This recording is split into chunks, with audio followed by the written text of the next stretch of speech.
Now it's a completely disassembled seat.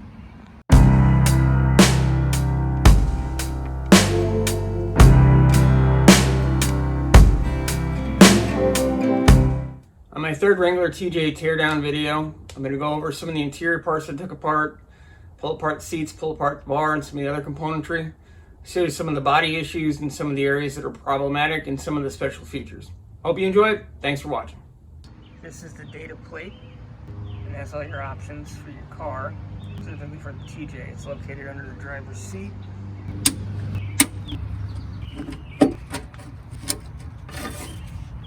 A common failure point on the Wrangler TJ bodies are the area right here by the body mount. This is the rear. License plate would be here. Taillights would be here. Jet going to an Air Force base would be up there. This is our tailgate seam. This is the bottom. And where all these panels meet, it seems to want to rot through. So let's see if we can figure out why. So this is the panel, this is our back, that's our license plate again. These pieces sandwiched together here. And with all these panels sandwiching together, it makes a nice area for water to collect and rust to form. It doesn't help that you have the through bolt for the body mount. As you can see on the back panel, it's gone clear through. This is what's left of the passenger side. This would be where the tailgate would sit and the wall would be. Panels bond together. You can see how badly this area is, and also how much it collects dirt and moisture. That's a big reason why they get nasty. So just in case anybody doesn't know what this is, this bracket hides under a piece of plastic on the back of the TJ tailgates, and it's the contact for your third brake light. Runs through the tailgate, makes a contact with these pieces on the body and these pieces on the tailgate. These brackets are located on either side of the tailgate. When you have a soft top, you put the bar for the soft top into this and it connects it to the back bar. I'll show you on my other TJ. This allows you to put the rail in for the soft top back window. And this bottom clasp allows you to lock the top on. I was going to try and sell the roll bar, but after seeing the condition of the bottom plate, I'm probably just going to sell the pads and some of the pieces. I wouldn't consider this safe, and I don't really want to sell it to somebody and put them in danger. I'm going to remove the seatbelt slider from the upper part of the roll bar. You should just be able to gently pull it off. These clips retain these lower pieces. You remove the two Torx bits. For seatbelt slider mechanism, you push this down and then it allows you to slide the belt into different brackets. It's easier when the seatbelt's on this mounted. These are the soft top bow ends. The pieces go on here. It allows your soft top to go up and down. These are fun to get off. Thankfully, the bolts are normally easy to get out. The arms are very tight around here, so I found I need to use gentle prying and pop them off.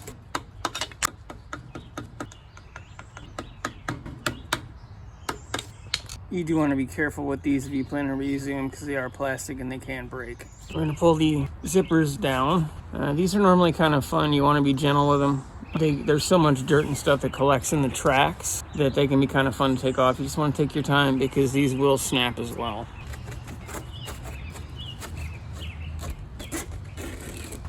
That's the easiest I've ever had one of these come apart. And we'll gently pull it over the brackets. This is the bracket that the bows mount to for the soft top. The side pads for the down tubes for the front hoop are connected to the padding that goes over the top. There's a separate zipper for the top piece and both the side pieces. So I'm gonna pull this along and show you. I did flip this over so you can see it, and it's easier for me to take it off.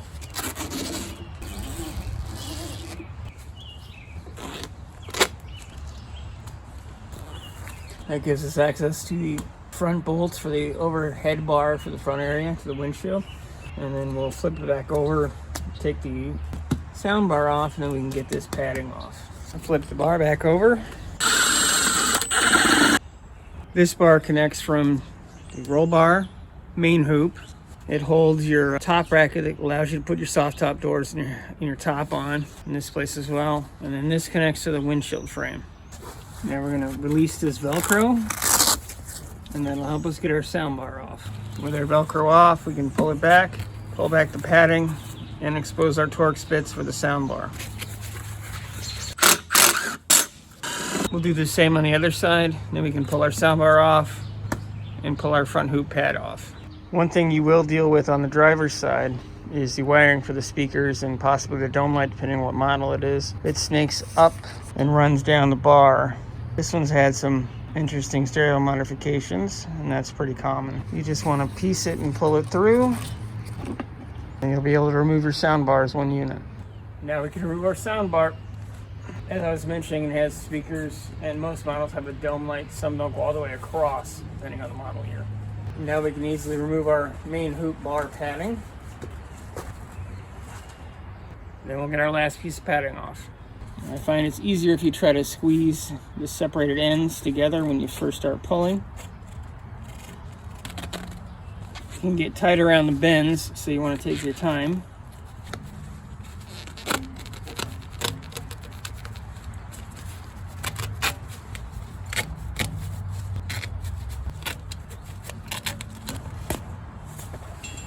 That's all of our padding off. The main hoop has bolts on either side that connect the center tube to the ends. They're tamper-proof torque spits, so I'm going to pull those off. It'll allow me to separate these tubes. There's your last bolts. We'll separate the bars. I'll likely save the center bar. I put the front bar down. I'm going to try to gently tap this bar off. It's the driver's front seat. In pretty rough shape. I'm going to take the buckle assembly and the rails off and sell those separately. Pull the seat apart so you can see what the inside of the seat looks like. Seat belt bolt off the driver's seat. It'll allow me to take the belt buckle off. There's wiring for the buzzer for the Noid light. I'm going to trim that and we'll have that off the seat. Oop. There's a trim piece came flying off. There's our buckle assembly and the Noid light. The bolts that retain the seat to the track assembly go up through here, and you're going to have to release these or remove these nuts. There's 4 of them. And then I can pull the brackets off the seat itself.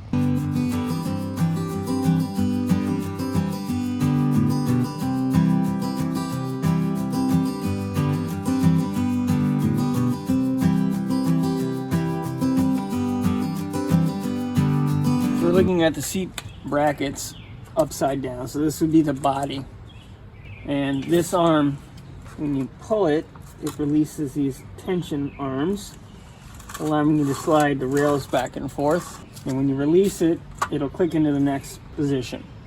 This is what the bottom of your seat looks like. Framework, series of springs, and also other style springs to give you the cushioning, and the foam is on top of this. So I'll pull all this stuff off, expose the frame so you guys can see what the seats look like. We'll start with the seat back assembly. This is the bottom of the seat. This is the seat back. On most seats, you're going to find a seam in the back. There'll be a zipper or some type of closure system. Zipper like this. And this zipper is damaged, but we still should be able to get it apart. In theory, we should still be able to get it apart. There we go. You normally wouldn't want this to come apart like this, but it'll still allow us to pull the seat back off. Then you separate the zipper, like so. Then we'll pull the vinyl up around. We should be able to slide the seat back off of the seat. Once you have the zipper off of the back, you can flip the seat over, at least for these purposes, and pull the pieces apart. There are snaps and zippers on the back of them. It might be hard for you to see this, but that's fairly normal.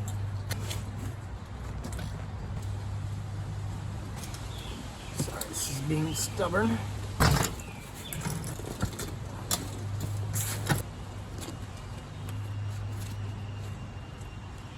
the seat on its side. Side of the seat fabric for the upper seems to be going around this piece for the framework that goes to the bolt to connect it to the bottom seat assembly. And it doesn't want to come off like the other side did. For these purposes, I'm likely just going to cut it, but you would want to take this part if you were trying to save the seat. Like every cutting tool I have right now is just dull.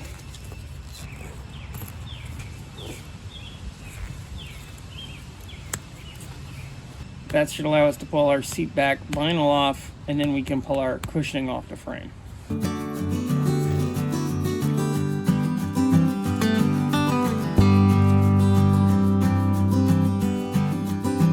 This is going to take some wiggling and finagling.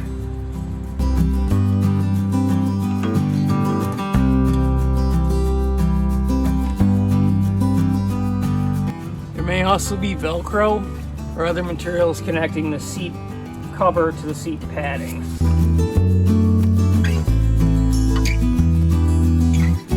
This seat is also wet.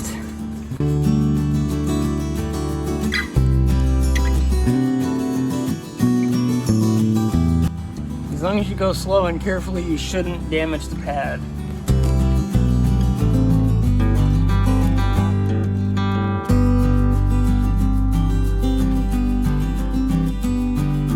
Keep wiggling and just keep pulling off the strips.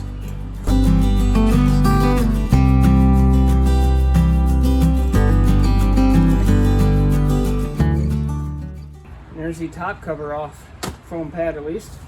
I flipped our seat over to give us access to the bottom. I'm going to pull this bottom cover off. There's a zipper on this side.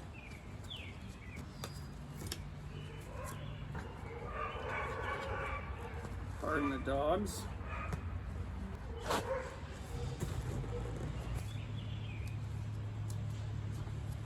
The zipper's jammed, so I'll show you how to pull the other pieces off first. Seat bottoms are normally retained with these plastic clips. They go over bars and hold tension on the fabric or vinyl. There isn't one in the back of here, but there's one on each side, so we'll start taking those off.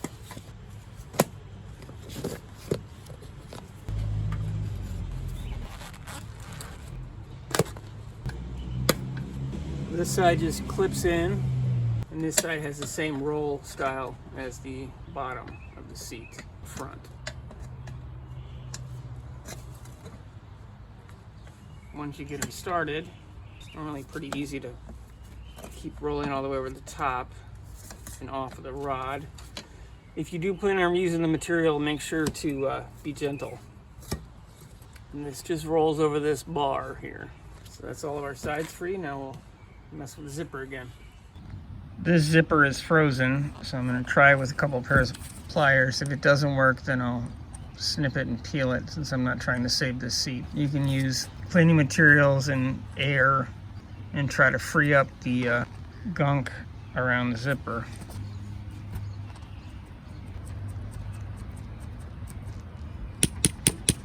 Sometimes a little vibration will help. Sometimes it won't. So a little bit of PB Blaster and 2 pairs of ice strips got the zipper moving at least a little bit.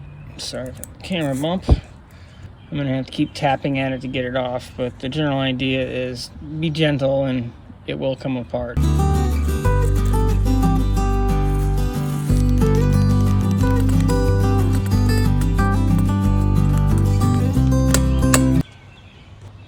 That's why you want to be careful, because you can still break pieces of the zipper off. I'm going to start peeling the cover off of the fabric slowly. And we'll work on the zipper when we have most of the fabric free. You're likely to run into Velcro attaching the pad material to the seat cushion as well, so just be aware of that.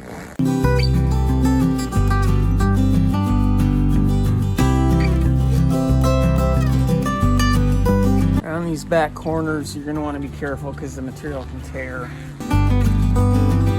You'll also quite likely have to remove the upper seat from the lower seat to get this off. Just depends on the seat style.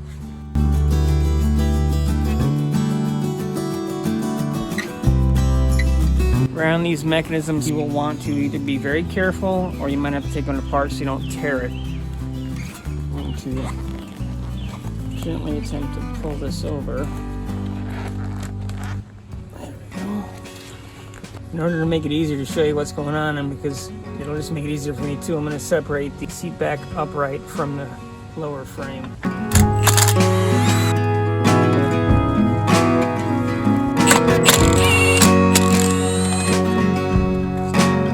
If you're going to be doing any work around springs and mechanisms, be very careful with your fingers.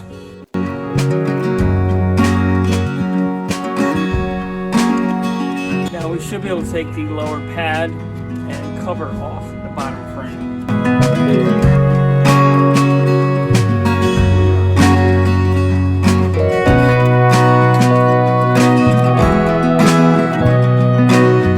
And here's our lower frame separated from the cover and the cushion. These little guys we call hog rings, and you'll find that type of retainer and other things more on the bottom than on the top, at least in modern seats. I'm just gonna have to cut it. The world's most dull pair of side cutters. And you want to try not to damage the materials, especially the foam if you can help it. I'm pretty sure I just damaged it. The rods are still okay. There are more hog rings connecting a wire through the cover to the foam. They make pliers for this specifically, and I wish I had a pair. Definitely make this easier. But I don't have smell-o-vision. This seat is rank. It's a series of hog rings up the side and through the center as well. So I'm gonna get those off, we'll be back. Once you get all the hog rings loosened, you can finally remove the seat cushion from the padding. This was a fairly bad example because the seat pad is pretty rotten and it's also probably moldy, which I'm allergic to. Yay. It wasn't quite as careful as I'd hoped to be, because you might notice some of this tacking is missing here. I accidentally pulled it out with the seat cover. So you definitely want to reach up in and try to pull this off before you pull the seat cover material off the padding. Try and avoid that. You likely can glue it back in, but it won't be quite the same. So here's our 90% disassembled seat. Track, seat belt, foam, seat bottom, seat back with foam still on it, and the cover. Figured I'd show attempting to pull the foam off, see how it goes.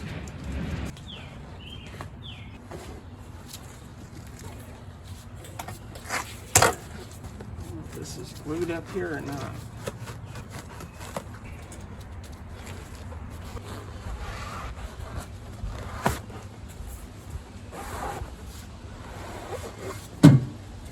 Seat frame, seat foam. Now it's a completely disassembled seat. I'm in the middle of making my garage more usable. I'm gonna have a door on the back to go with my door on the front, which you can't see anyway. But it's gonna make this a lot easier for me to work in. And there'll be a video on this and a video on a shed that I also recently had built. Like, share, subscribe. Let me know what you like, what you don't like, and I will keep making more videos. And I will also try to focus on if there's something you guys want to see, let me know and I'll try to film it. Thank you.